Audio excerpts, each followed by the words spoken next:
The Final Frontier. This is a review show for Star Trek The Next Generation. Its continuing mission to explore interesting plot points, to seek out goofs and continuity errors, to boldly go where no other TNG review show has gone before.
It's Wednesday. It's 8 o'clock. It's the TNG review show.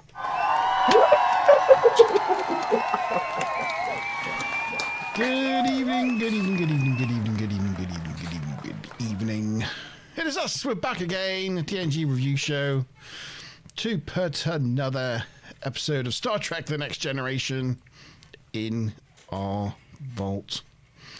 And it's with me, Montyban, and my co-hosts this evening, Massimo Bob. You're back. You're back from gallivanting around the country. I am, but I'm on a train again next Wednesday, so yeah, I'll just be in chat again, I'm afraid. Oh, dearie me. Okay. Well, is it travelling backwards or outwards this time? Back from Harrogate this time. I'm going up to the lovely Betty's and Taylor's factory. Oh, back to Betty's and Taylor's. Yeah, I'm going up on Monday. I come back down on Wednesday, and the staff shop is open on a Tuesday, so I'm going to come back with I'm going to take my big suitcase, go to the staff shop, buy lots of, tea and coffee and cakes and biscuits, and fill up my suitcase for the way back. For those that don't know, don't live in the UK, do you want to explain what Betty's and Taylor's is? So Betty's and Taylor's is like two parts of a company, but Taylor's of Harrogate make Yorkshire tea, which is like, pretty much one of the sort of first most popular tea brand in the UK. It's the only UK brand I like. And they make Taylor's coffee. And on the Betty side, they have these boutiquey little cafes, and they make the most exquisite handmade cakes. They're all like, literally made by hand. There's not much automation in their factory. It's just artistry. It's very nice. We lost Maz. Oh, we lost Maz. Okay. And I thought you said Betty's and Taylor, so I was like, Taylor's. Okay, that's a strange place for you to be going, but Yeah. the job's a job, I suppose. Yeah. And Tavykins, how are you this evening? You're on mute, Tavi. Hello. Don't know. Sorry why. about that. A Sorry. lot of tech support going on You're back, tonight. Mazza. I'm doing pretty Yeah. good.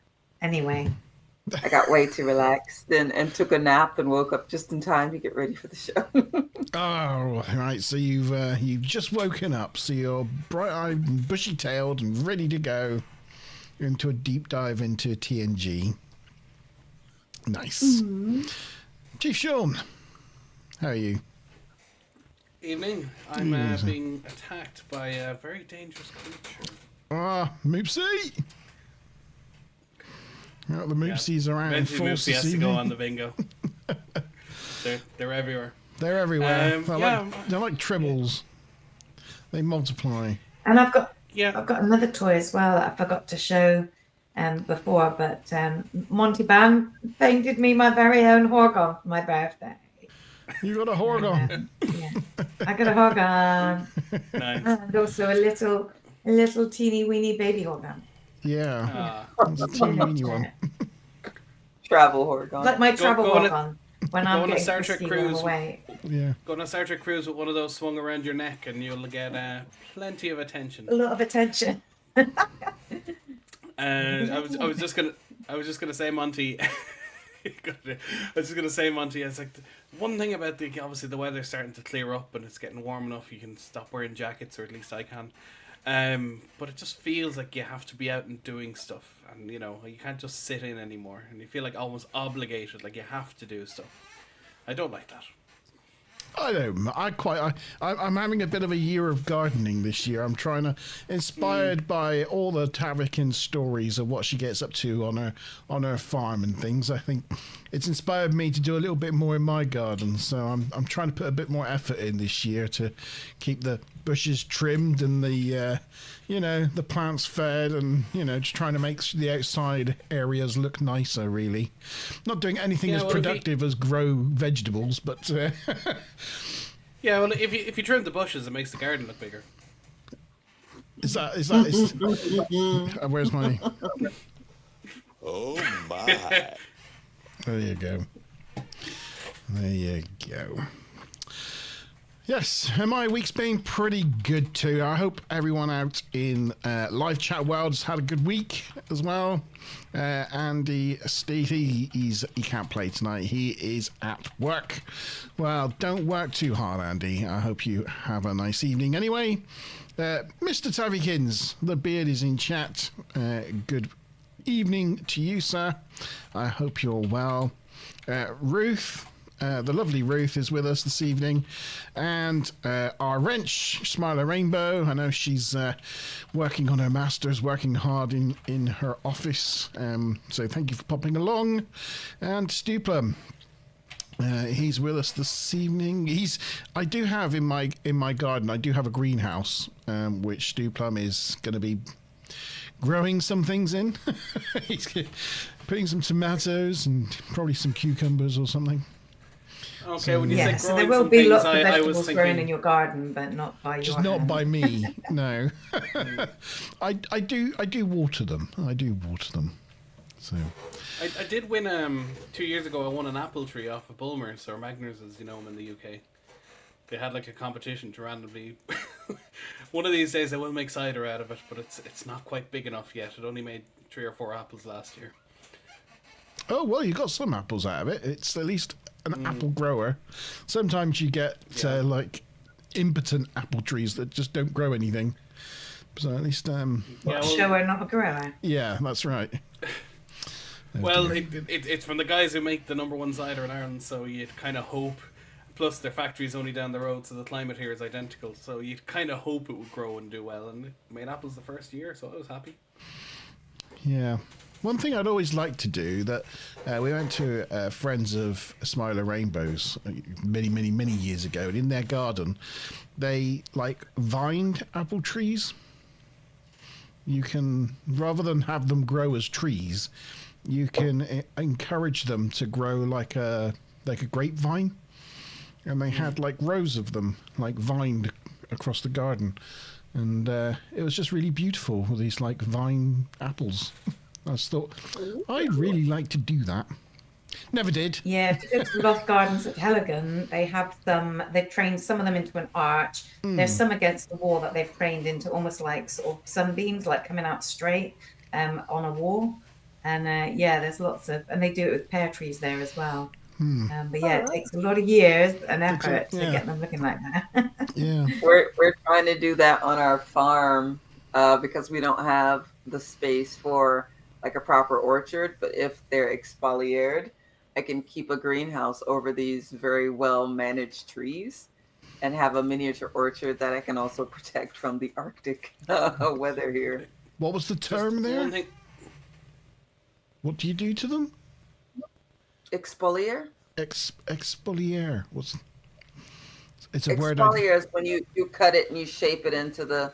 Is that a technical term for it? Is it? Or you see some of them where they look like a T, or like a bunch of. I was just going to say, Monty, just one thing on apple trees, they need to kind of cross-pollinate. Now, occasionally there can be two different trees grafted onto the same rootstock, so the one tree can pollinate itself. But usually you need more than one. Interesting. So if you don't have another apple tree or certain compatible trees that like crab apples nearby, then it won't do anything. Yeah. I like the, as Ruth pointed out in chat there, the appropriate symbology for this episode with discussing laying apples out like sunbeams. Sort of like, it's almost like a foreshadowing. It's our own like foreshadowing moment in the coming up. Yeah. Right, so yes, we shall get on with it then. This week we are talking about, going over in our book review kind of way, TNG episode 17 of season 7, Masks. It's production number 40277-269, and it first aired in the US on the 21st of February 1994. It was the 168th episode of TNG to be both produced and released. It was written by Joe Minosky, his 15th of 16 writing credits. We talked about Joe a number of times before. His last episode is Emergence, that's coming up. It was directed by Robert Weimer. This is his last episode of all of Robert's episodes, and he directed episodes like Who Watches the Watchers, Data's Day, Schisms and Parallels. Yeah, all great episodes actually. Particularly Schisms, because it was made on such a low budget that it came out so well. Yeah, and he's kind of got that sort of like, he can do that kind of creepy, haunting kind of like camera work that kind of works for these episodes, that doesn't cost money, but gives a film-like quality to the episodes. That kind of Hitchcock thing where he does weird things with lenses and zooms. Yeah, he's good at it. He is good at that sort of stuff. Who was the writer again for this one? What was his name? Joe Minosky. Yeah, I think he's the one that's really good at very creative scripts.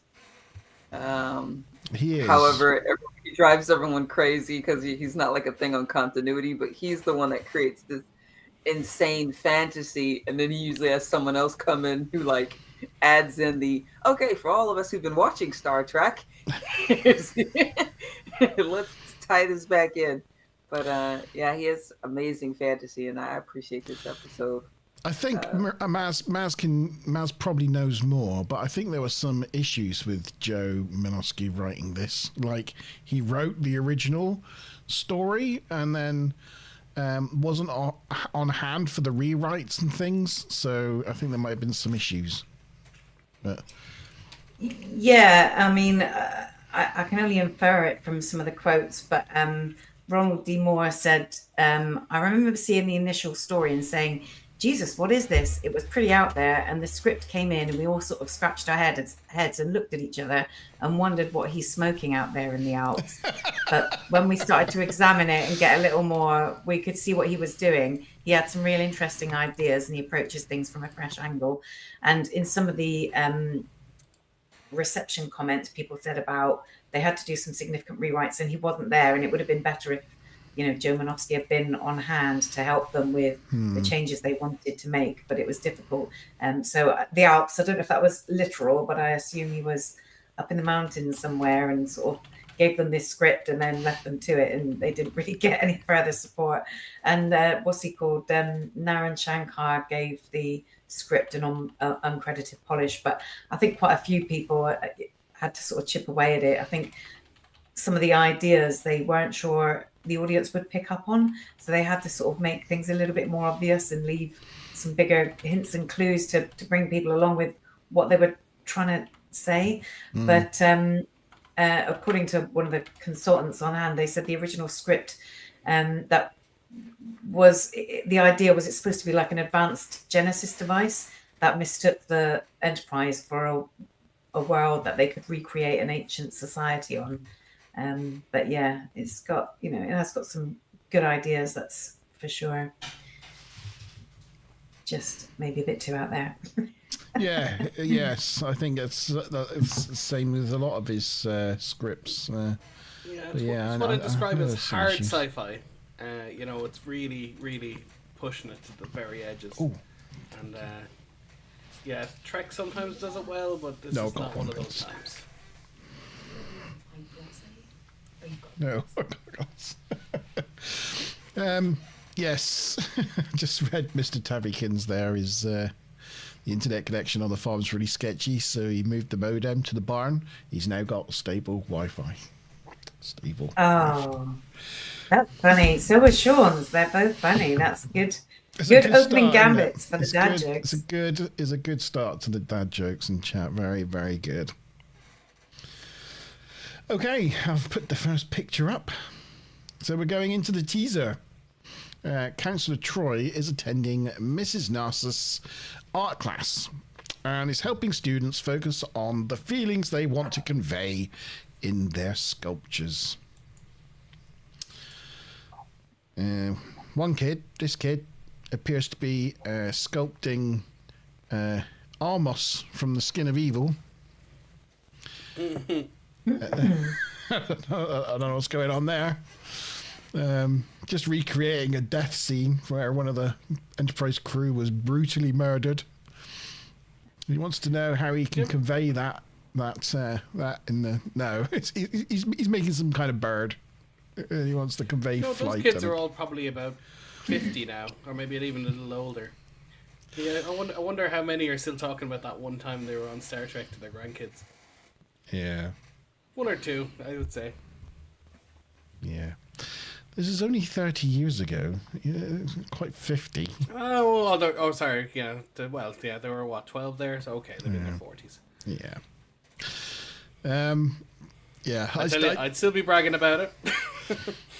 I still They're think... my age. If anybody asked me if that thing was a bird or Armos, I think I'd go Armos. It's a bird or something. Data's there. He's sculpting too. This is to help him with his imagination. So he's sculpting an Enterprise pad. There it is. He's not really getting the brief, I don't think, of what he's there for. Use your imagination. I've sculpted a pad, and the dimensions are accurate to in 1.3%. Wow. What an imagination he's got. Troy suggests something more abstract, like sculpting music. Data points out that music is a collection of acoustic vibrations. Ooh, look how Yeah. handsome he is. So when he said that, I thought he might produce like a waveform or something like that, acoustic vibrations. I thought, actually, you could do a waveform. Dan even says, whatever, do whatever that invokes and then give it form. And so he models a treble clef. He's still not getting it. Still not getting the whole thing. I did wonder from this treble clef, because he put a big blob of clay on the plate here and molded it with his thumb. So how did he end up with all these like really thin shards? Like, did his fingers turn into razor blades and go? Actually, just Like Edward on that Scissorhands. shot, I could be wrong. Firstly, I don't think that's Brent's hands. Those are somebody else's. They're not dangly enough. But also, if you look at the right wrist, you can see where the makeup stops. You can. Yeah. Yeah. You can see it stops there. It's like, do you know when you get a tan in the summer and you're wearing a watch and you take the watch Yeah. off? It's exactly that line.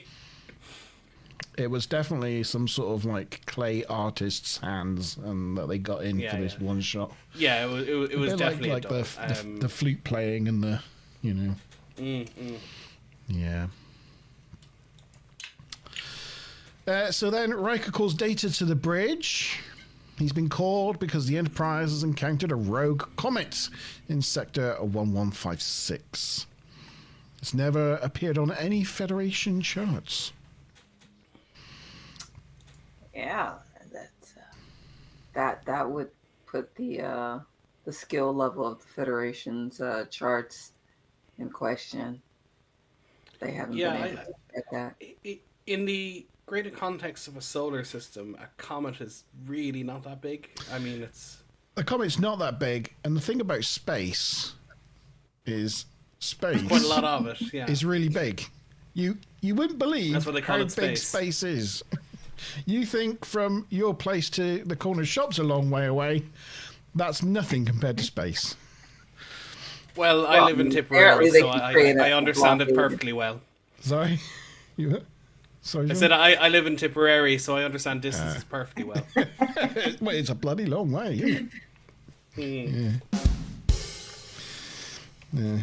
I don't suppose we have a quoting thing for Hitchhiker's Guide to the Galaxy, but that was... I was quoting from Hitchhiker's Guide to the Galaxy. I thought you were going for Red Dwarf. I thought you were going to say the thing about space is it's black. It's black. And the thing about comet is it's black. So are you going to see it? Yeah, no, I could have gone that, but No, no. January, Feb, March, April, and May fools. Yeah, that's right. Very good. No, I went with Hitchhikers instead. So, data reports that based on its trajectory, it originated from the Darcy system, over 2 sectors away. It seems to have been travelling for more than 87 million years. I don't know how you could tell that it came from the Darcy system. What happens if it came from somewhere else and just happened to have flown through the Darcy system, wrapped around a planet, and then headed in this direction? It could have come from anywhere, couldn't it? But I can only guess it's due to the makeup of the comet and them knowing the makeup of the comets in that section. Obviously, they traced it back to that, but it also is a not a meteorological, like mineralogical, but like, or you know, it's made of the same stuff as the stuff in that. it was Like, made up of they can tell them. unknown minerals. Well, So- that shoots that theory in the foot. Never mind.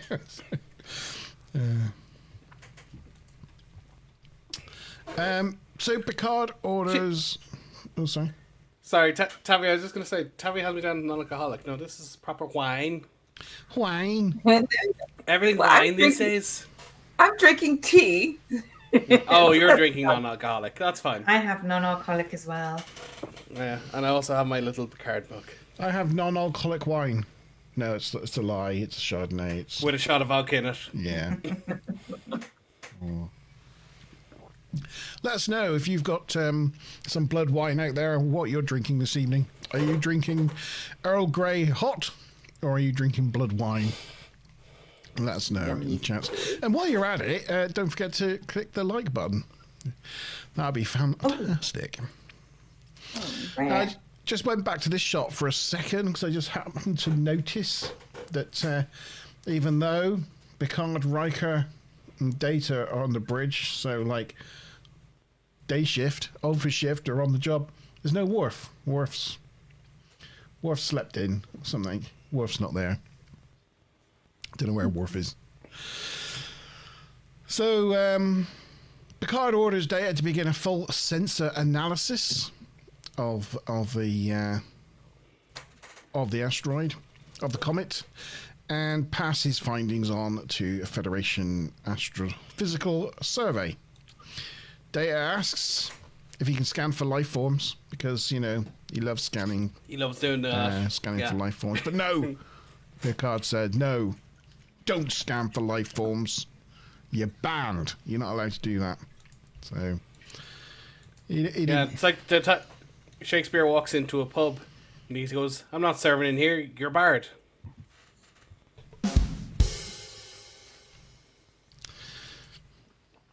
It's very good, Sean. That's pretty good. Poor Ruth is wincing. She's getting crow's feet from all the wincing. Anyway, Tavikin put a good one in. He said, I hate my job. All I do is crush cans all day. It's just so depressing. Very good.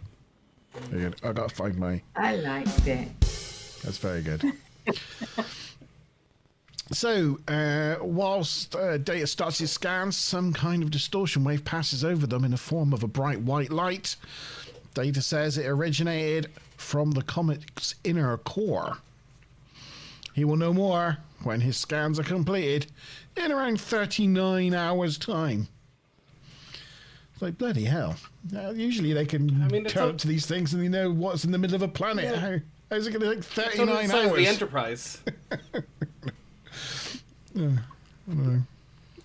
Anyway, just struck me as odd. Later in Troy's quarters, Troy and the Doc are getting ready for Worf's mock Bara course on throwing techniques. Beverly notices a strange statue in Troy's quarters that Troy doesn't recognize. Crusher thinks she's got a secret admirer. But they have to go. Did they forget that they can ask? I'm sorry. Did they forget that they can ask computer, who's accessed this room? Yes. Yeah. No, they forgot about that. They just thought, well, we've got to get to Mokbara, so let's not give it one single more thought. Much more fun to live with the mystery. Live with the Of mystery. someone walking into my room without me knowing. And placing mysterious You can tell. objects. I was just going to say, you can tell the difference in the colour of the two uniforms, because obviously Deanna got hers several series later, whereas Crusher's been like washed loads of times. So Dan's just a little bit darker. Yeah. Anyway, that was the end of the teaser. So, it is our very first of the evening. Question time. Okay, so what musical symbol did Data sculpt? A, bass clef, B, half note, C, treble clef, D, quarter note. And the bonus question, who did Beverly suspect left Deanna the sculpture? Ignore how I spelled sculpture as sculptore. She did give two different ideas, but I'll accept that. It's fine.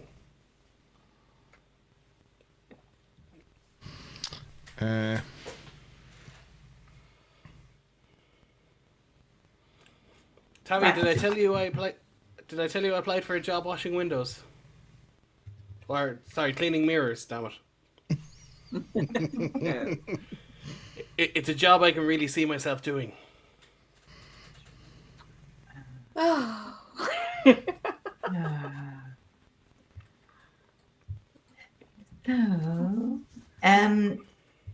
I've got quite a bit for this teaser, but then I have very little trivia and gifts for the rest of the episode. So here we go. Here goes all of it. You're going to blow your load early, are you? Yeah, basically. So I don't know if you've mentioned, but this is the first time we see Deanna with her, commander pips and stuff, because she got promoted in the last episode. So the Rogue Comet, they had Santa Barbara Studios do the effects for the Comet, and they did the same one for the Comet for the Deep Space Nine opening sequence. Yeah, you can tell it's the same sort of effects. Yeah, and they really liked it for this episode, so it was going to be a 6-second shot, and they extended it by 3 seconds. And they also later reused it in Voyager episode Death Wish. So the kid at the beginning, Ricky Deshawn Collins, is played by Eric Burton. He was named. Oh, sorry, he played Eric Burton. He was named after the nephew of Brannon Braga, like we were saying the other day. They often do that, don't they? And there were no guest stars listed in the opening credits, which is unusual. It's the only episode of the series where that's the case. But then Ricky Deshawn Collins is actually listed during the closing credits. And finally, this comet was described as being a rogue comet, but when they did show something on the computer screen where it had and it basically implied that there was it was on an elliptical course from the display readout, even though they said it had traveled, really far, presumably in a straightish line. So, yeah, bit of an error there, and that's Whoopsies. it. That's it. That's all your goofs and trivs for the episode. So Most of them. There's maybe hope you enjoyed 3 that, more everyone. on Act 2, and that's Yeah. We just have to vamp on the other acts. I think the other guest stars in this are all Data, are all Brent Spiner. So he should have just been listed in the credits like a number of times, Brent Spiner as Masaka. Brent Spiner It had. like Michael J. Fox in Back to the Future 2. He's listed in 4 different roles. Yeah. Okay, well, I think we're okay for everyone got the questions in. I hope so. Yourself, Monty, did you put in? I don't see you there. Oh, you did. Sorry. Okay, that's fine. Okay, so we'll see Treble Clef, and Beverly first said Will and then said Secret Admirer. So either of those, and a lot of people said Riker, which is also fine. So is that everybody for the wheel? 1, 2, 3, 4, 5, 6. I think that is. It's everybody for the wheel. 1, 2. Oh, no Time Lord. We have no Time Lord this week. No Tim Lord. No Tim Lord. No Tim Lord this week. Everybody. We've no Wook either. No, but he's on the board anyway. We're keeping an honorary Wook. Okay. An honorary Well, Wook. It's just not the same without a Wook. Are we doing a thing if he's not actively here? I'm on there as the white hole. Oh, yeah, we could do. Yeah, or we could put... it's already there now. I can't bother to... I'm spinning the wheel.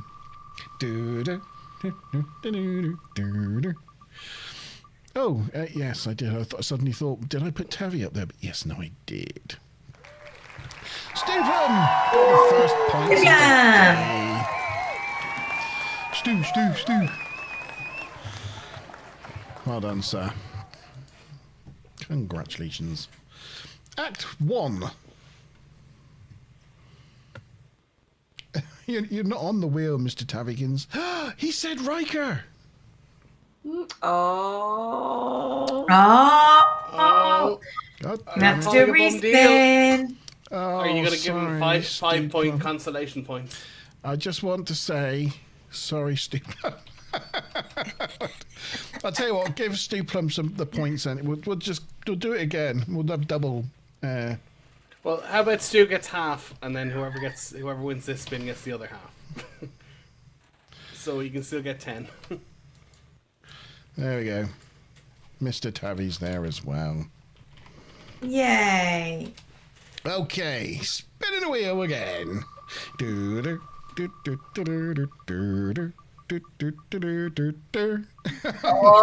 no! Hey, I think we both some points. There you go. Stupid and Mr. Tavikins can both have points. Well done, Mr. Tavikins. So, there you go. It's a good job you spoke up. You see with the points you just gained yourself there. Yes. Very good. Oh, that was a nice one.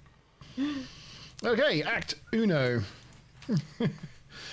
Back in the class. We're back in the clay modelling class. Data is making a mask based purely on his own imagination, apparently. If you believe that. Troy recognizes the symbol Data is putting on the mask from the statue in her quarters and asks him if he's broken into her quarters, which of course Data hasn't and denies.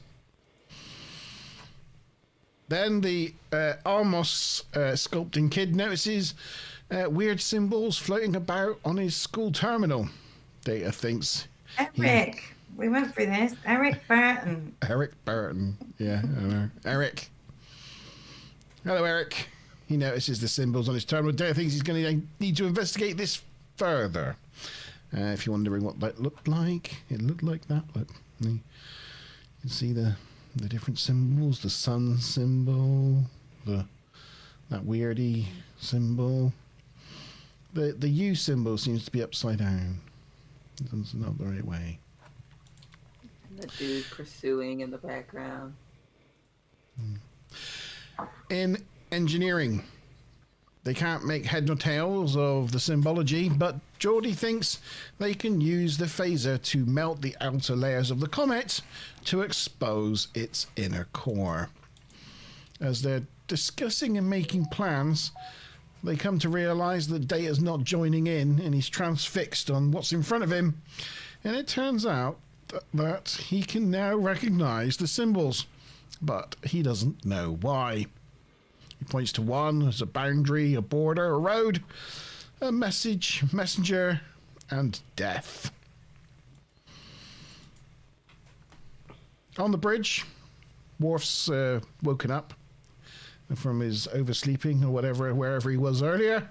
He's appeared, and he's ready to blast the comet, which they allow him to do as he hasn't shot anything yet this week. I would say Worf is chief of security as well, so I mean, occasionally he has to go around checking weapons lockers and doing security patrols and training with his security staff. We never see much of it, but in theory he has to do all those things. In theory, there's 1,200 people on this ship. In theory. I don't think we see 1,200 individuals across the whole 7 seasons. But Yeah. anyway. We certainly don't see many people in this episode. Memory Alpha actually did a thing where, because Voyager obviously was stranded in the Delta Quadrant, and they did actually check every single unique crew member, and it did stay just below the crew complement. Did it? So they were, so there was supposed to be 285 or something, and they only showed like 240 people. So, but they got damn close to breaking. But someone went screenshot by screenshot and checked every episode. That's dedication. That is. So Worf gets to fire the phasers at the comet, and the comet seemingly deflates like a balloon, leaving behind a giant thingamabob. And there it is, giant thingamabob. And that's the end of Act 1. So we've got, once again, question time. Very quick Act 1. Hey Tavi, Yeah. how many Spaniards did it take to screw in a light bulb? Juan. 3. 1. 1. Very good. Juan. What do you call a Spaniard whose car got stolen? Carlos. Carlo? All right. So the first question. Sorry, Sean. What's the name of the boy who? Just apologising because of the first question. No, you're fine. These things happen. What's the name of the boy who says the terminal is different? A. Eric, B. Francis, C. Gary, or D. Henry. Fair play to you if you get that reference. Gary. And which ominous name does Data? Which ominous name does Data give the name of the mask? I should have rewritten this. As it appears on the screen. So when the mask comes up, he gives it. He says that's the symbol for. Ominous name. Sorry, I wrote that question horribly.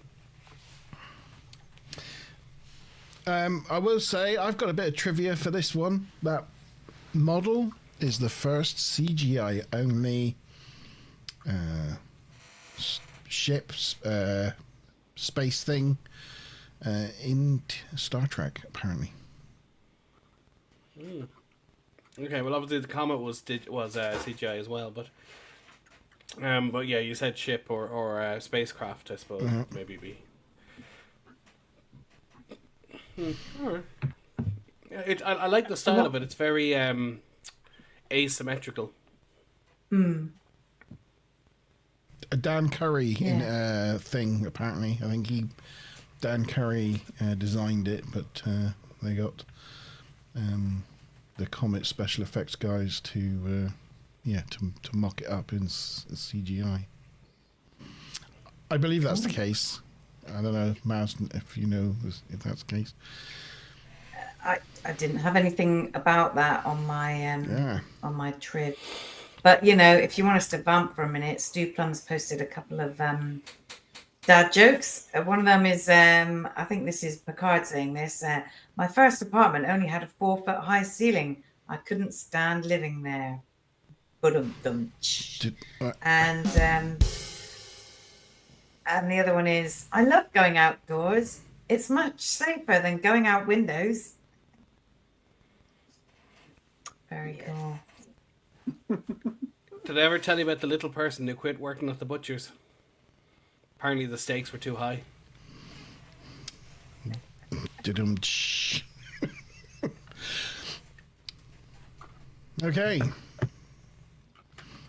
Was there any other bits of trivia, or was that it for this? I don't have any specifically. I'm just checking if everybody. It was a really quick act, to be fair. Answered. Yeah, 5 people have answered. Is that how many people we are playing? 1, 2, 3, 4. Who are we missing? Ruth? No. Ruth. Mr. T. Tavi. Stu Plum. He usually takes a little bit of time to type these things in, doesn't he? What are you saying? Just, you know, he's got his phone and it takes him a little time to work it all out. It's a shame you pre-put in your answers, Mr. T, because you might have been able to, you know, get better points. Mm-hmm. I will say, just while we're waiting for Stu Plum to finish putting his answer in, that we went to a very nice beer festival last Friday.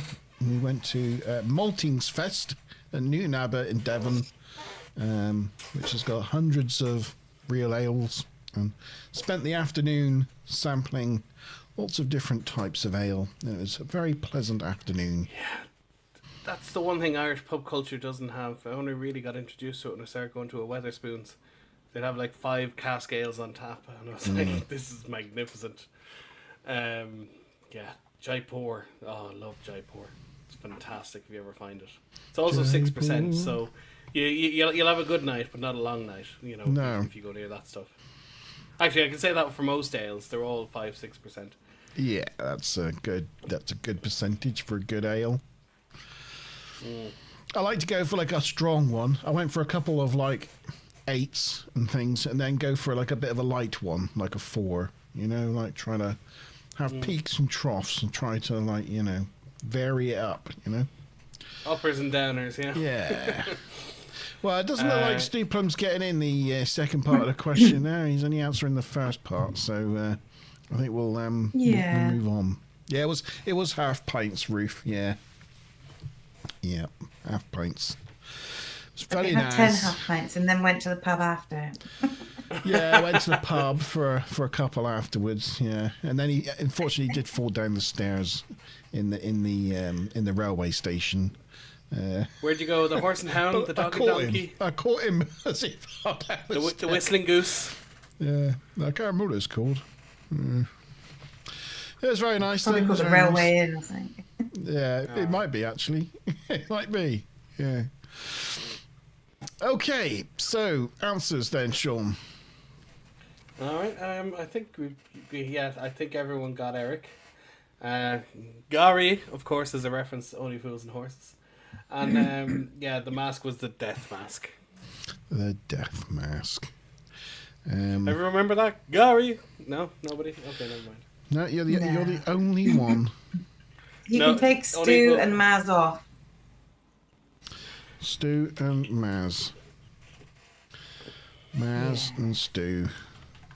And Stu and Maz. Let's hope for a Wookiee Stu. You never know. This could have been a good move. Spinning the wheel. Do do do do do do do do do do do do. It's Ruth. Well done, Ruth. Well done, Ruth. She got the extra points. Okay. Stu Plum and Ruth currently level pegging for the lead. Ooh. Ruth remembers the Gary thing, so you're not alone. What was it from then? They go to France to get some cheap booze and bring it back to sell it in the pub, and they accidentally bring back an illegal. And the only thing he knows how to say is Gary. Oh. I remember it now you say it. Okay, Act 2. All data can tell from his 39 hours of scanning so far is that the object is near solid. It's composed of fortanium and a collection of unknown materials. And it is indeed over 87 million years old. Joydy points out that it's using their own sensor beams to basically hijack back and affect their systems. Data believes it's some kind of ancient archive, so Picard orders him and Geordi to check his neural net to see how he's being affected by it. Well, that does make sense, because in order for you sensors to work, like if you say you're shining a torch, the light has to shine back at you for you to get the information back. You have to send something out and it has to bounce back. So scientifically, that's a good plot point. I like it. Yeah. It looks really massive there. Yeah, it looks really huge. I don't know how... in the previous shot, that the entire comet looked the same size as, well, more or less a sphere with the same diameter as the Enterprise, and now it looks about 3 times as big. I don't know. Yeah. This is, of course, not the original effects either, because when they HD'd it for Blu-ray, they couldn't find the floppy disk with the original models not on it. So they had to recreate it all. The team doing the upscaling had to recreate it all from scratch. So, yeah, it's a reshoot. I find the crazy thing about the upscaling is, about the remaster project, it was 9 or 10 years ago now, and, even 1080 is starting to look dated at this point. Like, they nearly need to do it again and go back to 4K. Yeah. Yeah. Good luck with that. Well, give us DS9 and Voyager first. Yeah. Later in the ready room, Picard is studying alien artifacts that are appearing all over the ship. Riker thinks they are primitive and non-functional, but Picard points out that they are ceremonial, and only an advanced culture could have built an object like this library. He points to the symbols on the object seemingly being of particular significance. He seems it to be a compass symbol on a sun disk that may signify a journey or a direction.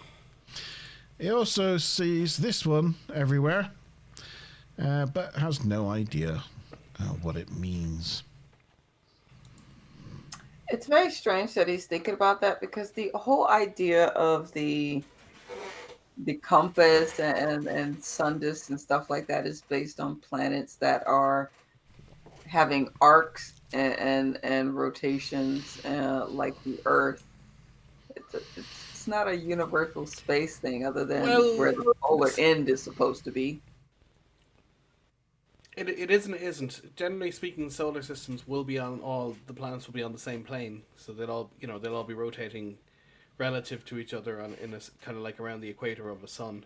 So a sundial would still make sense. The one thing that doesn't make sense is that they have the exact same, where the moon and the sun are kind of opposite to each other. One goes up and one goes down, because that shouldn't happen for every planet.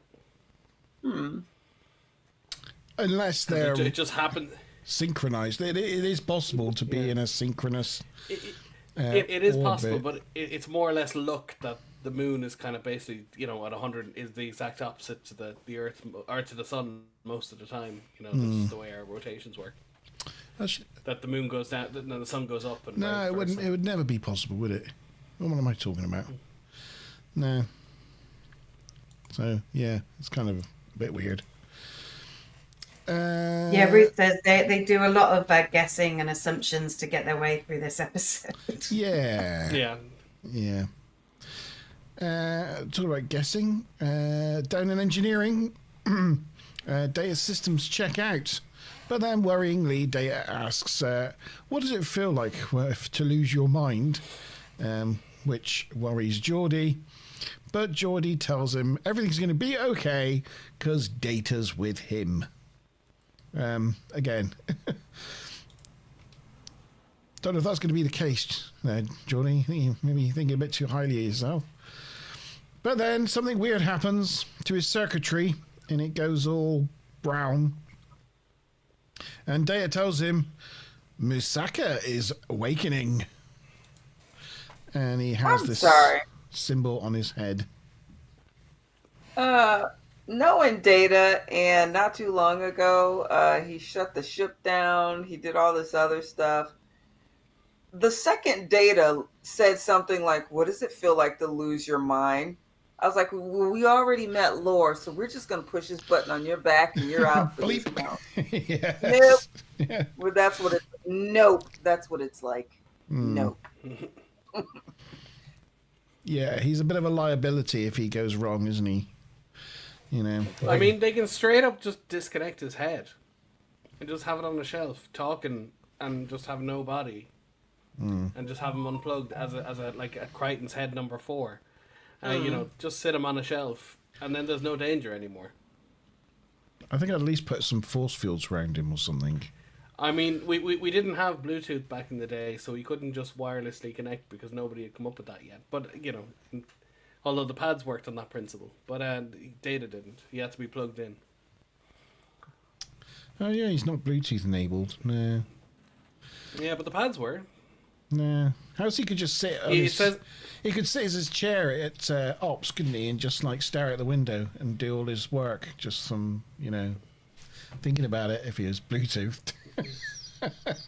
Yeah, well, I remember reading the TNG technical manual, and they said somewhere in it, like, you know, that the way the system sets up, all these pads are wireless, so in theory you could run the whole ship from a pad, just walking around the ship, you know, turn off the warp core, steer the ship, fire photon torpedoes just from a pad walking around, and I go, that's so far-fetched. And now I've got a phone and I can just cast things to my TV or... like use it to wirelessly control as a virtual mouse for my PC, or just I don't know. My father has a Google Nest in his kitchen of it from sitting in my sitting in my flat 20-minute walk away. All these silly things you can do. I honestly believe if we get to a civilization point where we can go out and travel the stars, that it will be like WALL-E, you know, where we'll just be sat in like floating chairs and the ships will just do everything automatically. we'll just be sat there looking out of windows. Yeah, well, for the ride. There's a great film called Idiocracy, if you've ever seen it. Yeah. Well, pretty much a guy gets caught in stasis for about 300 years, and what happens is the smart people don't reproduce because they're worried about the economy and providing for the kids, but the dumb people basically outbreed them because they just don't take any responsibility. But the technology advances to the point where it just kind of runs itself and everyone's just idiots walking around. Mike Judge from King of the Hill wrote it. It's very good. I recommend you watch it. It's a comedy. It's a good one. If you look at like SpaceX, what SpaceX is doing at the moment, you know, all their rockets, everything they do, you know, from taking off to docking with the International Space Station to eventually landing on Mars or the moon, it's all going to be like done by programs and things. None of it is going to be done by humans because it's all just too complicated and that for humans to do. So they're just there to be a part of the experience. You know, not to actually do anything. A lot of their cockpits have touchscreens, and they're like, "What if there's a failure?" And they go, that's okay. We'll control it from the ground. It's fine." Yeah, it's all being controlled from elsewhere. I'll tell you what else is like. It's like that. Have you seen that? What's it called? Avenue. With the spaceship hotel, you know? Yes. Oh yes, Avenue yes, 5. Avenue 13 or something. So Yeah, they yeah. they just have like actors, They have actors. playing the crew Yeah. because it doesn't Yeah, need they have a it, wheel but and he's- people feel a bit yeah. more secure if there's people that look like they know what they're doing. So that is us. That's going to be us. That will be us in the future. I swear to God. Really much, yeah. Yeah. To be fair, I don't think anybody actually works on the Enterprise to be, because they like only press like 5 buttons to like steer it out of space dock or whatever. So I don't think anybody does anything. We've shown in like Star Trek 2, if they really have to, they can just put everything on automatic and like a crew of 5 or 6 people. But there's The normally automation 300 center, yeah. are perfectly fine just running the ship, and we've seen that countless times. They're all just keep doing busy work. But I was just gonna say there was one of the Apollo missions, and there was a button they needed to do to like take off. I'm being a bit simplistic here. Anyway, the button broke off, and one of the guys had a pen, and he just shoved it in the hole and he moved it. And if he didn't do that, they were going to die on the moon. Because it was a physical switch, and the switch physically snapped. And yeah, it's just sometimes you need a low tech solution, and you need a human there to come up with it. That's all the point. Yeah. Anyway, sorry. I should probably. Where are we? Where were we? I was like, do I need to give answers? Sorry. We're in the middle of an act. Never mind. Do we? Oh no, sorry. No, Mustaka is waiting. It's question time. I forgot to say Oh, we're this only at question the- time bit. We got to the end we- of the act and then just went off Oh, on a ramble. We really should have done the questions and then went Should off have- on a sorry, tangent. yeah, Okay. my bad. That's my fault. I'll take that one. No, it's mine as well. I went wild on that one. Yeah, that Avenue show it never worked, but I did like Ethan Phillips was in it and Hugh Laurie. But anyway, I quite liked it. What? I quite like it. what? Yeah, it maybe would have been something if, but it couldn't get the tone right. It was just all over the place. First question: what material was the comet core made out of? A. Iridium, B. Trellium, C. Fortanium, or D. Salt? And which of these doctors did David Tennant not play? Sorry, I needed a question. A. Renegade, B. Meta, C. 10th, D. 14th. Which one did David Tennant not play?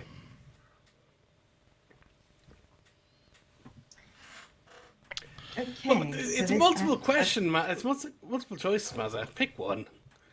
You have to give it a go. No.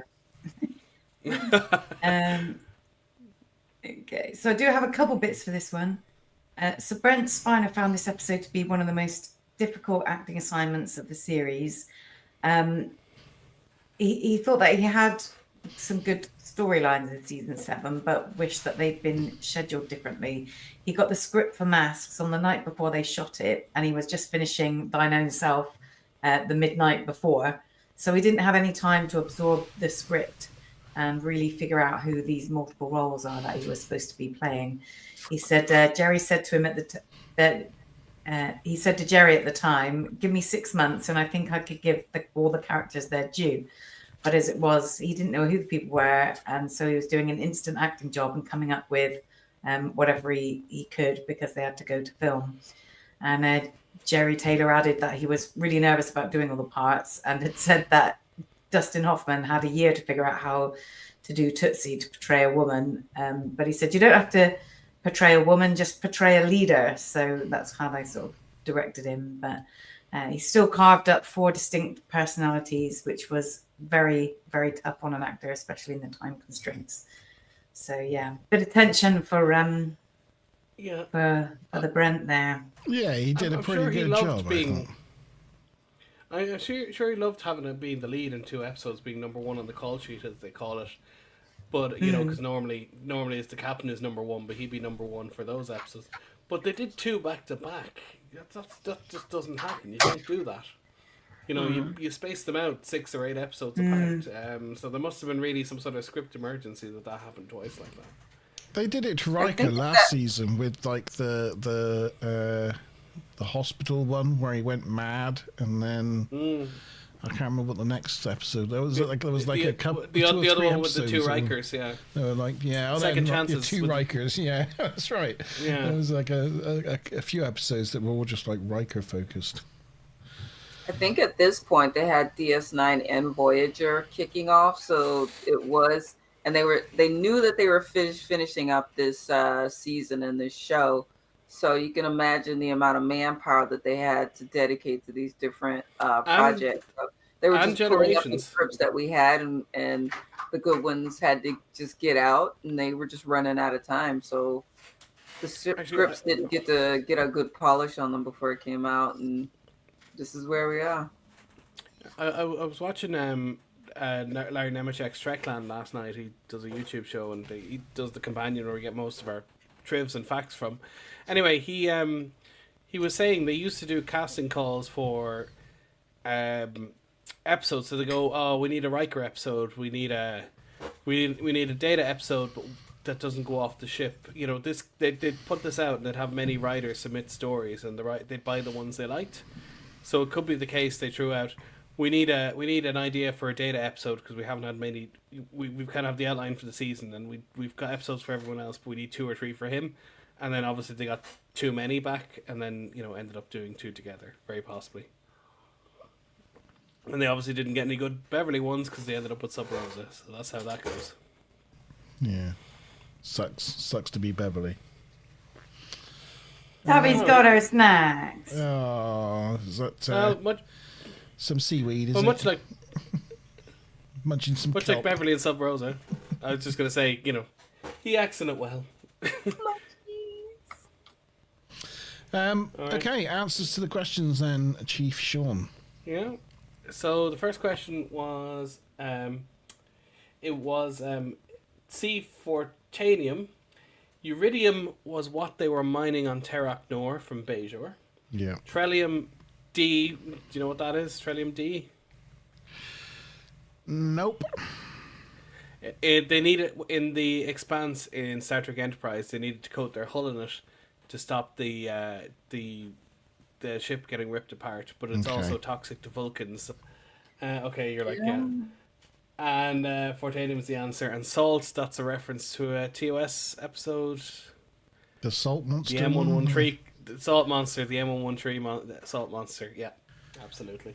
And it was. Yeah. It was the second one is A Renegade. I suppose I can't blame you for not if you didn't get that one because that one's from the Jodie Whittaker era. But nobody watched it. But the Meta 10th and 14th were all played by David Tennant. Yes, I figured that one out, and so did Ruth. So I was celebrating for getting it right. Yeah, but you've now created a But three-way now shootout. I probably won't be celebrating because it's just Ruth and myself on the wheel of misfortune. Shall I put some more on there just to? There can be benefits to not guessing, Sean. Well, there can, but it was kind of a 50. It wasn't going to be 10th or 14th because that was kind of obvious. Here we But, go. so here you're we either going to go for Renegade or Meta, I thought. Oh no! Oh! Yes! Lucky. Oh! Wow! Oh my goodness! Crikey! Cool. Look at that. You need a microscope to see that go over the line there. You know. Crikey, O'Reilly. Right. Ruth, the important thing is we didn't lose points. That's the important thing. Okay, so we're on to Act 3. And Hey. Sorry. that's all right. The beard is in the house.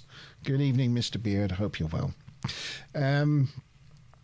Picard comes to engineering, and Data, who is now sat on the dilithium chamber, tells him Masaka is waking.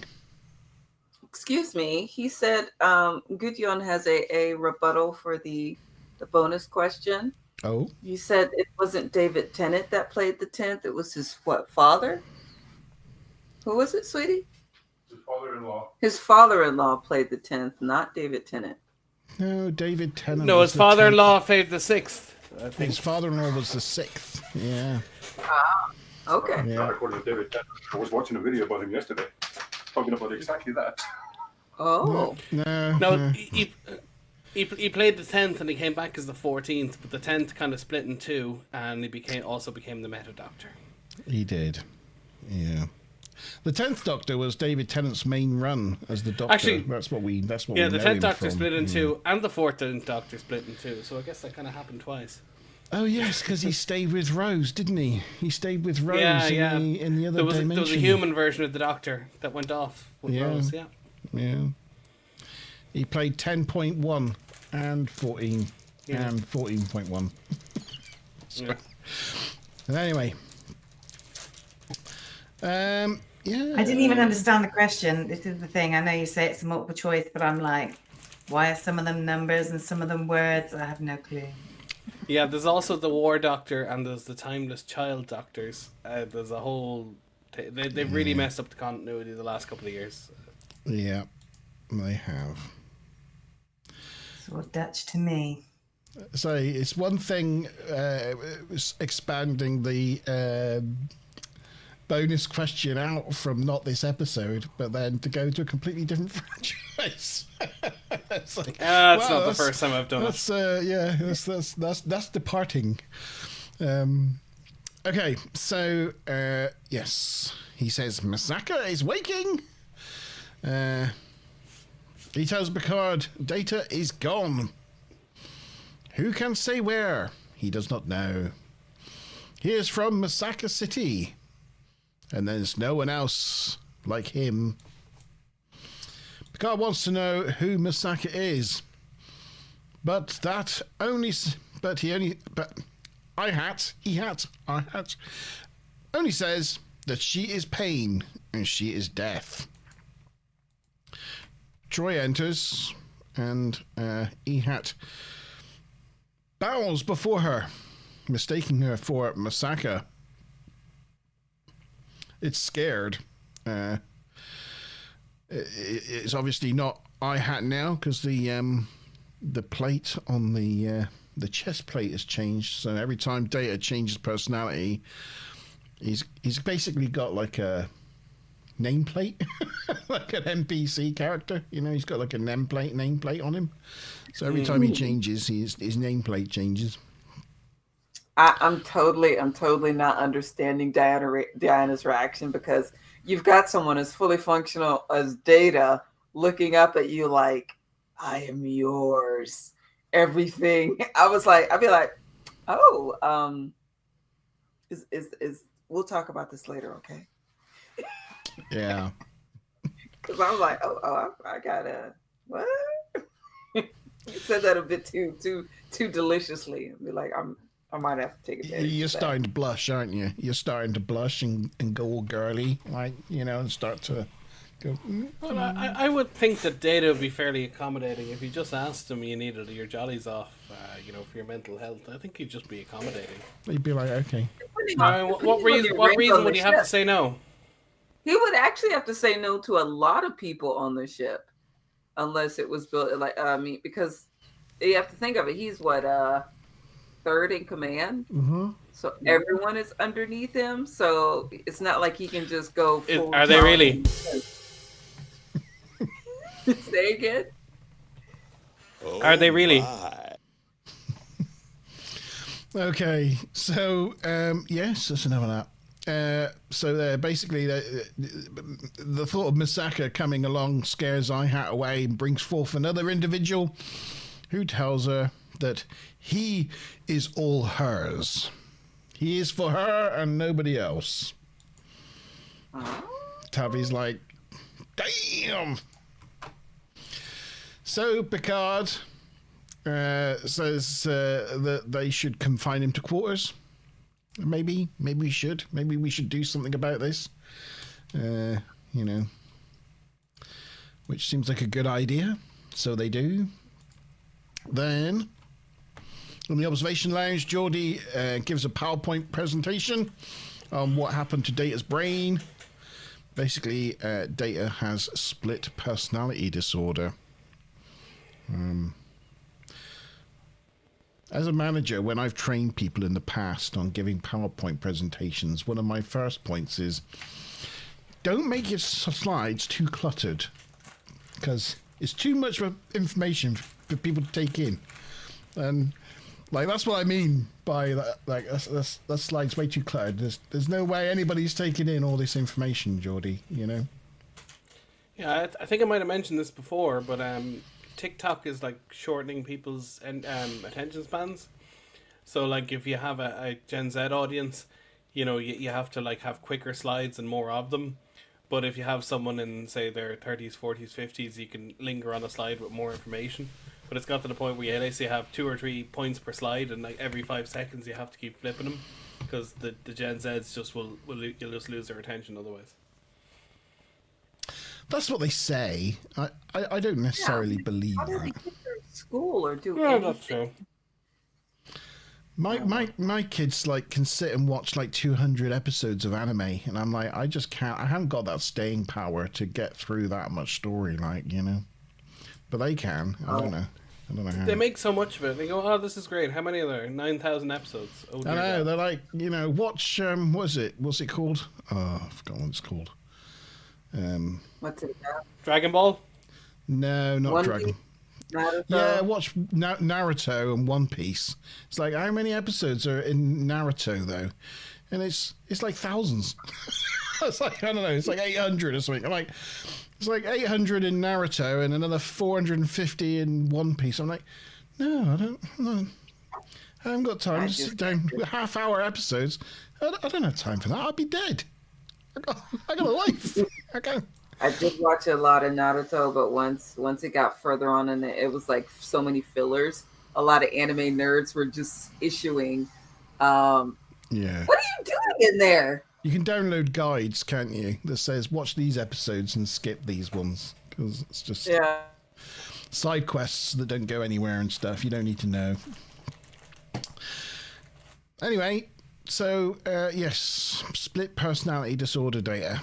Picard visits Data in his quarters, and the Masaka devotee is still at the helm with his white name plaque. He's still talking about being for Masaka and nobody else. For only Masaka can be the one that can hurt him. Picard asks for I-Hat, and I-Hat returns to the body. He thinks Picard is trying to trick him with Troy. He tells Picard how Masaka is their queen, but she is lazy, and she is always sleeping. But then, when she awakens, she does lots of damage, and death follows her. Picard thinks they should keep her from waking then. And I-Hat is like, trying to stop the sun from rising in the sky, are you? Only Corgano can do that, but he is not here. Good evening, Mr. Time Lord. I hope you're well and having a lovely evening. Or day, as it is for you, probably. I hope you're having a lovely afternoon. There you go. Hello, Tim Lord. Tim Lord, yes. Then another personality comes to the fore. This one is very afraid as the ship gets rocked. Seems to be possibly a child. Riker reports that the Archive has activated a tractor beam, which is sending energy pulses that is overriding Enterprise control systems. And Worf's on his way to deal with an emergency in 10 forward. Picard goes to leave, but the child in Data grabs his arm, causing him great pain. Eventually, the child lets go, and I-Hat returns, telling Picard, now she is awakened. Uh-oh, that's not good. When Worf and his security team arrive at 10 forward, they find that it's turned into some kind of temple or meeting place. Or something like that. And that is 10 forward. That is the end of Act 3. So it is... It's question time. I have a mouthful of shortbread. Hold on. It's alright. Just take time. Take time. It's fine. What is the name of the first form Data takes? A. Masaka, B. Corgana, C. I-Hat, D. Billy Corgan smashing pumpkins, E. Homer Simpson piling politely.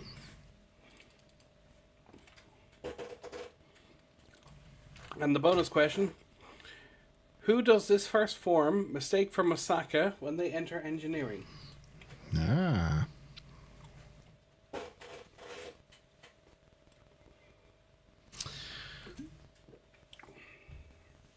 Is that like an archway there in the background? I'm trying to just see. It looks. Is that an archway or is it just? Is it just Looks like it. plants or something? I couldn't quite make maybe- it out maybe- in the. Maybe it was an arch like used for like weddings and stuff that they just hired in just to make that set piece. So it could be an arch in that sense, but it's not being used as an arch as an idea to go somewhere. Just they're just repurposing it. I have no tricks and goose for this, but the whole idea that the replicators are just making these things materialize and appear just seems a bit odd. Like, they can't do that, presumably. Like, just make stuff appear in a room. Well, usually it takes a replicator, doesn't it? Like. Well, yeah, they did say that it's making the replicators are making these things appear all over the ship. Oh, so it's actually But, like Enterprise's own replicators doing it via the transformation program. A replicator Well, that's and a what I thought I transporter heard. are basically the same technology. They're very close to it. Yeah, but if the replicators can make something appear in the room, then it's like, why do you walk over to it and get your dinner out of it? It should just be able to appear on your table, it's like in it's Harry Potter. Yeah, it should be a combination of replicators and transporters. The replicators think this- replicate. Sorry. Yeah, but Transport. a transporter should be able to basically function as a replicator and just create something out of matter. Pull it Matter out to of energy, energy to matter. Yeah. yeah. Basically, the waste extraction. Just pull a load of poop out and then just create a cake out of it. Same way a replicator does. There's no reason why. It's over engineered for that Delightful. purpose.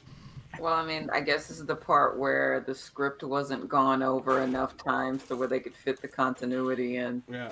So they were just. Oh, if they said the replicators and the transporters, it'd be fine. But they didn't say that. See. Now I thought that this beam that the Enterprise was being held in was the thing creating this stuff, transforming Enterprise's own materials into other objects via the transformation program. I thought this whole archive thing in front of them was kind of like a Genesis device, like a terraforming device that would find a planet and terraform what it found around it into Maybe it objects was from its using the own planet. replicators at the beginning, like when the little objects were appearing around. Maybe it was using the replicators, and then once it got it locked in the beam, then it was able to do more significant terraforming, perhaps.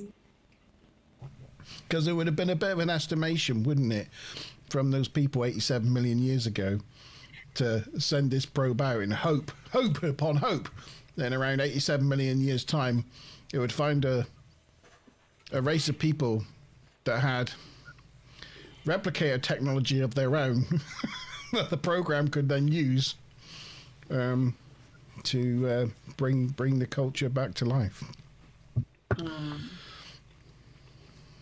Time Lord says if he had a nickel for every time they duplicated someone with a transporter, he'd have 10 cents only, but it's still weird that it happened twice.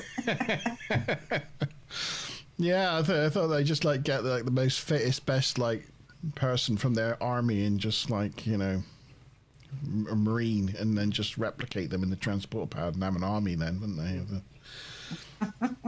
So. Again, there was an episode of Doctor Who like that. Or Star Wars.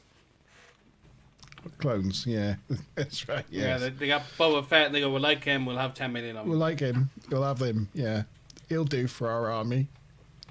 What could go wrong? Okay, should we have answers to the questions then, Sean? Oh, have I answered? I don't think I have. Well, I'll give My you apologies to anyone. The bottom of my mug is a bit offensive, but it was not my intention. What's it say? We'll see what it says now. Oh, it's a picture, but I've got too much tea in it now.